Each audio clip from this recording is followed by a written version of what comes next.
அதில் வந்து புகார் அனுப்பிட்டு அதை என்ன செய்கிறாங்க என்ன பண்ணுறாங்கிறது அதுக்கப்புறம் அவங்க அவங்க அவங்க பதில் கொடுத்த பிறகு தான் அடுத்தபடியாக நீதிமன்றத்துக்கு போகிறது. இதெல்லாம் வந்து இவங்களே அதை சரி பண்ணிடுறாங்களா அப்படிங்கிறது மக்கள் பார்வையில். அதாவது மின்சாரங்கிறது வந்து ஒரு அத்தியாவசிய பொருளுங்கய்யா. சாப்பாடு மாதிரி அதாவது அந்த சாப்பாடு போக்குவரத்து போது ஏழை மக்கள் சாமானிய மக்கள் வந்து ரொம்ப கஷ்டத்தில் வறுமையில் இருக்காங்க. இந்த மாதிரி பொருளுங்களாம் கரண்ட்டு இந்த சாப்பாட்டு வகைகள்லாம் கொஞ்சம் நமக்கு முதலமைச்சர் கவனத்துக்கு கொண்டு போய் இது மாதிரி வந்து சுடுகாடுங்கிறது வந்து ஒரு பெரிய மனிதன் புதைக்கிற சுடுகாடியே இன்னைக்கு வந்து கூறு போட்டு விற்கிற அளவுக்கு சூழ்நிலை உருவாகி போச்சு நம்ம இந்தியாவில்.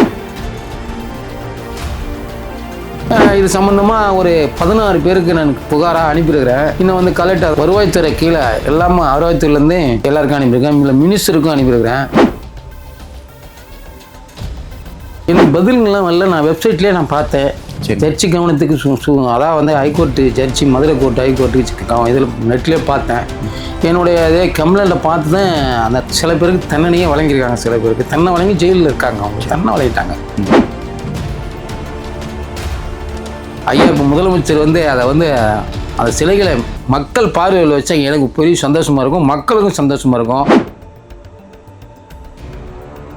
இந்த சிலையும் 3 சிலையும் மக்கள் பார்வையில் வைக்கணுங்கிறதுக்காக இந்த பொதுமக்கள் வருங்காலங்கள் வந்து இந்த தமிழை யார் வந்து திருத்தம் பண்ணவங்கன்னு தெரியணும் இல்லைங்களா? அது பொதுமக்கள் பார்வையில் சென்ட்ரல் பிளேஸ்ல எல்லாம் உள்ள வச்சிருக்காங்க, அதை வெளியே வைக்கணும் அப்படின்னு நான் புகார் அனுப்பினேன்.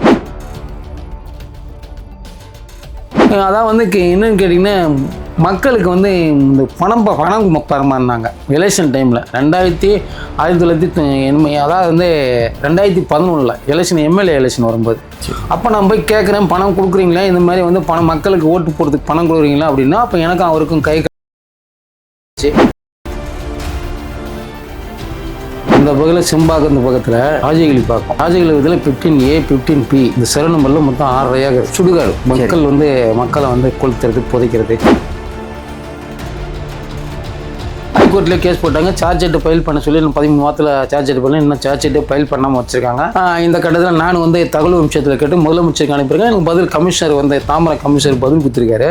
உடனடியாக நீங்கள் சார்ஜ் ஷீட்டை ஃபைல் பண்ணுங்க சொல்லி அவருக்கு பதில் கொடுத்துரு. எனக்கும் அந்த ஒரு காப்பி அனுப்பியிருக்காங்க மத்திய குற்றப்பிரிவுக்கு.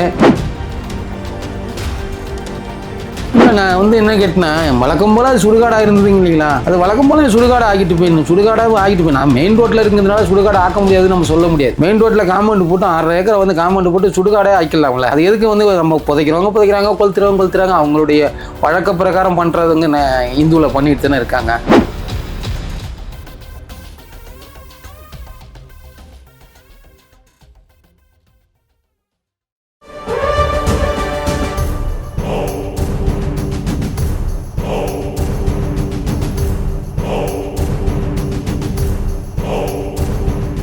வாரும் நேயர்களுக்கு வணக்கம். இன்னைக்கு நம்ம காணொலியில நம்ம கூட இணைந்திருக்கிறவரு தந்தையார்பேட்டை ஜெயபாலன் அவர்கள். இவரு சமூக போராளி. சமூகத்துல நடக்கிற முறைகேடுகளையும் ஊழல்களையும் கேட்டு பல மனு அமைச்சு பல இடத்துல வழக்கு பதிவு பண்ணி சட்டத்துக்கிட்ட நியாயத்தை வாங்கி கொடுத்திருக்காரு. அவரு கூட இன்னைக்கு நம்ம நிறைய தகவல்களை பகிர்ந்ததுக்காக நம்ம கிட்ட வந்திருக்காரு. வணக்கம் ஐயா. வணக்கம் தொலைக்காட்சி வணக்கம் ஐயா.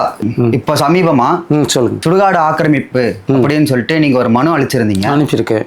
புகார் மனு அளிச்சிருந்தீங்க. அதுக்கு என்ன மாதிரியான பதில் வந்துச்சு, என்ன மாதிரியான நடவடிக்கை எடுக்கப்பட்டுச்சு அப்படின்னு மக்களுக்கு தெரியற மாதிரி சொல்லுங்க. சரி, அதான் வந்து இல்லைங்க, இப்போ வந்து தாம்பரம் மாநகராட்சி முதல்ல ஊராட்சி இருந்தது, அப்புறம் பேரூராட்சி இருந்தது, நகராட்சி இருந்தது, இப்போ மாநகராட்சி ஆயிடுச்சு. அந்த பகுதியில் செம்பாக்கம் இந்த பக்கத்தில் ராஜகிளி பார்க்கும். ராஜகிளி இதில் 15A 15P இந்த செல் நம்பரில் மொத்தம் 6 ஏக்கர் சுடுகாடு. மக்கள் வந்து மக்களை வந்து கொளுத்துறது புதைக்கிறது இந்த மாதிரி இடம். அந்த இடத்த சுத்தமாகவே அதை அமாலிசி பண்ணிட்டு சுடுகாட்டையும் அங்கே வைக்காம சுடுகாடே இல்லாமல் பண்ணிட்டு வீடுக்கு பில்டிங் எல்லாம் கட்டாங்க. சிலர் கட்டி என்ன பண்ணாங்க, வாடகை விடுறாங்க. அதுல ஒரு சேட்டு வந்து என்ன பண்ணாரு, வடநாட்டுல இருந்து இங்க வந்து பேர் இருக்கு, பேரோட சொல்றேன், வடநாட்டுல இருந்து இங்க வந்து இங்க வந்து கட்டி அவர் வாடகை எல்லாம் விட்டுட்டு இருக்காரு. வாடகை விட்டு வாடகை வாங்கிட்டு இப்படி வந்து லட்சக்கணக்கில் சம்பாதிச்சிருக்காரு மெயின் ரோட்லங்க. இது மாதிரி வந்து சுடுகாடுங்கிறது வந்து ஒரு பெரிய மனிதன் புதைக்கிற சுடுகாடியே இன்னைக்கு வந்து கூறு போட்டு விற்கிற அளவுக்கு சூழ்நிலை உருவாகி போச்சு நம்ம இந்தியாவில். அப்போ எங்க அதாவது அதுக்குதான் வந்து சுடுகாடை கொலைக்கு சுடுகாடை வந்து நம்ம புதைச்சிடக்கூடாது, புதைக்க கூடாதுங்கிறதுக்காக நம்ம அரசாங்கமே என்ன செய்யுதுன்னு கேட்டா என்ன இப்படி திடீர்னு சுடுகாட்டு இல்லாமல் கொளுத்தினுங்கிற மாதிரி இப்போ இது எலக்ட்ரானிக்கில் கொண்டு வந்துட்டாங்க. ஆனால் இது மாதிரி சுடுகாடுங்கள்லாம் இப்படி நாளடைவில் ஆனால் பார்த்தீங்க நம்ம இந்துக்கு மட்டும்தான் கொளுத்த சொல்கிறாங்க. ஆனால் கிறிஸ்டின் முஸ்லீமுக்கு வந்து அவங்க எப்பவும் போல வழக்கம் போல அவங்க வந்து அவங்க புதைக்கிறதா செய்கிறாங்க. நம்மளுக்கு மட்டும்தான் அந்த விதிமுறைகளை கொண்டு வந்து நீங்கள் கொளுத்தி ஆகணுங்கிற மாதிரி கண்டிஷன்லையும் கொண்டு வராங்க. ஆனால் நம்ம இடத்துல இது மாதிரி சுடுகாட்டெலாம் ஆக்கிரமிப்பு பண்ணிட்டு இது மாதிரி எல்லாம் பில்டிங் எல்லாம் கட்டிட்டு சுடுகாட்டி ஆக்கிரமிப்பு பண்ணிட்டு நம்மளை இது மாதிரி கொளுத்த போகிறது வந்து எந்த அரசாங்கம் இருந்தாலும் இது மாதிரி தான் செஞ்சுட்டு இருக்குது. இந்த ரொம்ப காலமாக இது ரொம்ப அந்த சுடுகாட்டே இப்போ உருவத்தராத அளவுக்கு சுடுகாடே அந்த இடத்துல சுடுகாடு இருந்தாங்கன்னு எனக்கு இன்னைக்கு கூட யாரா போய் பார்த்தா கூட சுடுகாடு இந்த இடத்துல யாரும் சொன்னா யாரும் நம்ப மாட்டாங்க. அந்த அளவுக்கு மாத்தி இது பல காலமா அது மாத்தி என்ன பண்ணாங்க பில்டிங் கட்டி இது பண்றாங்க. அவளை ரிஜிஸ்டர் பண்ணிருக்காங்க. ரிஜிஸ்டர் பண்ணி பட்டா கொடுக்கல, பட்டா மட்டும் கொடுக்கல. நான் தாசில்தார்ட்ட தகவல் உரிமையில கேட்டேன். அவர் என்ன பண்ணா சுடுகாடு இது வந்து அப்படின்னு சொல்லி சர்வ நம்பர்ல ஒரு 3 சர்வ நம்பர்ல எனக்கு வந்து பதிலாக கொடுத்துருக்காரு. அந்த பதில் என்கிட்ட ஆவணங்கள் என்கிட்ட இருக்கு. இது சம்பந்தமா ஒரு 16 பேருக்கு நான் புகாரா அனுப்பியிருக்கிறேன். இன்னும் வந்து கலெக்டர் வருவாய்த்துறை கம்ப்ளீட்டா வருவாய்த்துறை கீழே எல்லாமே வருவாய்த்துறையில இருந்து எல்லாருக்கும் அனுப்பியிருக்கேன். இல்லை மினிஸ்டருக்கும் அனுப்பியிருக்கிறேன். வருவாய்த்துறை மினிஸ்டருக்கு அனுப்பியிருக்கேன். இது வந்து நடவடிக்கை இன்னும் எப்போ எடுக்க போறாங்க, என்ன சம்மந்தம் இன்னும் புரியல. இன்னும் பதில் எனக்கு இன்னும் வரல. வந்த பிறகு தான் வந்து என்னுடைய சுடுகாட்டினுடைய விளக்கங்கள் இதனுடைய ஏரி பக்கத்துல ஏரி மாதிரி நடவடிக்கை எடுக்கணும்னு நினைக்கிறீங்க? இல்ல நான் வந்து என்ன கேட்டேன்னா வழக்கம் போல அது சுடுகாடா இருந்ததுங்க இல்லைங்களா, அது வழக்கம் போல சுடுகாடு ஆகிட்டு போயிடணும். சுடுகாடாக ஆகிட்டு போயிடும். மெயின் ரோட்ல இருக்கிறதுனால சுடுகாடு ஆக்க முடியாதுன்னு நம்ம சொல்ல முடியாது. மெயின் ரோட்ல காம்பவுண்ட் போட்டு 6 ஏக்கரை வந்து காம்பவுண்ட் போட்டு சுடுகாடே ஆக்கிடலாம்ல. அது எதுக்கு வந்து நம்ம புதைக்கிறாங்க கொளுத்துறவங்க அவங்களுடைய வழக்க பிரகாரம் பண்றதுங்க இந்துல பண்ணிட்டு தானே இருக்காங்க. அது வழக்க பிரகாரம் பண்ணிடலாம். அதான் வந்து இந்த மாதிரி வந்து சிலர் ரிஜிஸ்ட்ரேஷன் பண்ணி இது மாதிரி ரொம்ப அராஜகமான முறையில் போயிட்டு இருக்குதுங்கய்யா. இது இவ்வளோ தான். நடவடிக்கை இன்னும் எடுக்கலை. நடவடிக்கை எடுத்தாங்கன்னா நல்லாயிருக்கும். நடவடிக்கை எடுக்கிறாங்களா இல்லைன்னா அப்படி நான் வந்து நீதிமன்றத்துக்கு தான் போய் ஆகணும். வேறு வழி இல்லை. நீதிமன்றம் மூலம் தீர்வு காண்றதுக்கு நீதிமன்றத்துக்கு நான் போவேன். தூத்துக்குடியில் ஒரு கொலை வழக்கு. சரிங்க. EAO வந்துட்டு கொலை செய்யப்பட்டார். லூத்தர் பிரான்சிஸ் அப்படின்னு சொல்லி ஒருவர் வந்து கொலை செய்யப்பட்டாருன்னு சொல்லி நியூஸ்ல வந்துச்சு. நீங்க அதுக்கு மனு அமைச்சிருந்தீங்க மதுரை ஹைகோர்ட்டுக்கு. அதுக்கு என்ன மாதிரியான பதில் வந்துச்சு? எனக்கு பதில்கள்லாம் வரல. நான் வெப்சைட்லேயே நான் பார்த்தேன். ஜட்ஜி கவனத்துக்கு அதான் வந்து ஹைகோர்ட்டு ஜட்ஜி மதுரை கோர்ட் ஹைகோர்ட்டு இதில் நெட்லேயே பார்த்தேன். என்னுடைய இதே கம்ப்ளைண்ட்டை பார்த்து தான் அந்த சில பேருக்கு தண்டனையே வழங்கியிருக்காங்க. சில பேருக்கு தண்டனை வழங்கி ஜெயிலில் இருக்காங்க. அவங்களுக்கு தண்டனை வழங்கிட்டாங்க. அவங்களுக்கு லைஃப் மாதிரி கொடுத்துருக்காங்க. அதோடு அது கம்ப்ளைண்ட் கொடுத்தது முடிச்சுட்டு நான் வந்து ஆயுள் தண்டனை கொடுத்துருக்காங்க. இவ்வளோ தான் நடந்திருக்குது. அதான் வந்து என்னோடய புகாரை வந்து அதை ஏற்றுக்கிட்டாங்க. மதுரை கோர்ட்டில் ஏற்றுக்கிட்டாங்க. நான் அதை அனுப்புனதுக்கு ஆதாரங்களும் என்கிட்ட தாராளமாக என்கிட்ட இருக்கு. பாருங்க, பேப்பரை காட்டுறேன். கம்ப்ளைண்ட் அனுப்புனதுக்கு உண்டானதை காட்டுறேன். சரிங்க. மதுரைக்கு கோர்ட்டுக்கு அனுப்புனதுக்கு புரியுதுங்களா. நான் அனுப்புனேன். அதாவது வந்து எனக்கு லிஸ்ட் எழுதலாம். நான் வெப்சைட்லேயே பார்த்தேன். என்ன நடக்குது என்ன போகுதுன்னு பார்த்துட்டே இருந்தேன். பார்த்துட்டே இருக்கும்போது அந்த புகாரில் வந்து அதை அந்த ஜட்ஜிங்க வந்து அதை கரெக்டாக அதை ஃபாலோ பண்ணாங்க. அது நல்ல விஷயம் வந்து எனக்கு ரொம்ப சந்தோஷமாக இருந்தது. சரிங்க, அதோட முடிஞ்சிச்சிங்க. அதோட அப்புறம் நான் வந்து தென்னை குத்தன் நான் அதுக்கு பிறகு வந்து அவ்வளோதாங்களா. வேற என்ன நம்மளுக்கு வேற எதுவும் தேவையில்லைங்களா, முடிஞ்சு போச்சுங்க. ஓகே. அடுத்ததாக ஆர்கே நகர் எம்எல்ஏ அதிமுக எம்எல்ஏ வெற்றிவேல் மீது வழக்கு தொடுத்திருந்தீங்க. ஆமாங்கய்யா. எஃப்ஐஆர் காப்பி எல்லாம் இருக்குன்னு சொல்லியிருந்தீங்க. ஆமா. அதுக்கு என்ன மாதிரியான விஷயத்துக்காக நீங்க அதுக்கு கேஸ் போட்டீங்க? அதான் வந்து என்னன்னு கேட்டிங்கன்னா மக்களுக்கு வந்து இந்த பணம் பரமாறினாங்க எலெக்ஷன் டைமில் 1980 அதாவது வந்து 2011 எலெக்ஷன் எம்எல்ஏ எலெக்ஷன் வரும்போது அப்போ நான் போய் கேட்குறேன், பணம் கொடுக்குறீங்களா, இந்த மாதிரி வந்து பணம் மக்களுக்கு ஓட்டு போடுறதுக்கு பணம் கொடுக்குறீங்களா அப்படின்னா அப்போ எனக்கும் அவருக்கும் கை கலப்புகள் பெரிய பிரச்சனையாச்சு. பிரச்சனை ஆகுனா நான் ஆஸ்பத்திரிலாம் போய் அட்மிஷன் ஆகி ஆஸ்பத்திரிலாம் இருந்தேன். அவரை வந்து சில அதிகாரிகள் வந்து பார்த்தாங்க. அப்புறம் சில அரசியல்வாதி என்னை வந்து பார்த்தாங்க. குறிப்பாக இன்னும் சொல்ல போனால் முதலமைச்சர் இப்போ இருக்கிற முதலமைச்சர் என்ன வந்து பார்த்தாங்க. வந்து அதாவது அவங்க சொல்லி அனுப்பி எம்எல்ஏலாம் என்னை வந்து பார்த்தாங்க. மினிஸ்டருங்களாம் என்னை வந்து பார்த்தாங்க. இப்போ இருக்கிற மினிஸ்டருங்களாம் அண்ணன் சேகர் பாபுலாம் என்னை வந்து பார்த்தாங்க. பார்த்து இந்த அதாவது வந்து உடல்நிலை எப்படி இருக்குன்னு என்ன வந்து விசாரிச்சாங்க. ஜட்ஜ் வந்தாங்க. இதோட அது என்ன பண்ணா எஃப்ஐஆர் போட்டாங்க. அது வந்து எஃப்ஐஆர் போட்டு கேஸ் ரன்னிங்கில் போயிட்டு இருந்தா அவர் இறந்துட்டாரு. அதனால அந்த சிலர் வந்து அவர் கூட 2 பேர் போயிருந்தாங்க. அந்த கேஸ் வந்து தள்ளுபடி பண்ணிட்டு இருக்காங்க. அது அவ்வளோதான். எனக்கு சம்மன் வரல, ஒன்றும் இல்லை. அதை நான் வந்து ஒரு பெருசாக நடத்தல, அதை அப்படியே விட்டுட்டேங்க. அதாவது இது ஏன்னா வந்து ஒரு அரசு சண்டையில் போட்டு பெருசாக நம்ம அதை போய் பண்ணக்கூடாது. எதுக்கு நம்ம அதிமுக ஆட்சி இருக்கும் போதே 2011 எஃப்ஐஆர் அவங்க மேலே ஆர்கே நகரில் வெற்றிவேல் மேலே எஃப்ஐஆர் போட்டிருக்கேன். ஆனால் அந்த எஃப்ஐஆர் இதோ இருக்கு. இந்த இருக்கு பாருங்க, இந்த இருக்கு பாருங்க. எஃப்ஐஆர் போட்டாங்க. அது கேஸ் முடிஞ்சு போச்சு. இருந்தாலும் நான் பல வழக்கங்கள் போட்டுங்கிறதுக்காக உங்களை சொல்ல வரேன். நான் வேறு ஒன்றும் நான் இதுவரையும் விளம்பரமே எதுவும் நான் பண்ணிக்கிறது கிடையாது. என்கிட்ட விளம்பரமே பண்ணிக்காமல் நம்ம எதனா செய்வோம் அப்படின்னு தான் நினச்சிருந்தேன். சில கட்டங்கள் வரும்போது நம்மளுக்கு வந்து மிரட்டல் உருட்டல்லாம் நிறைய வருது. அதனால் நம்ம வந்து எதனா வந்து மீடியாவில் நம்ம சொல்லி தான் ஆகணும் ஒரு கட்டாயம் வந்துச்சுங்க.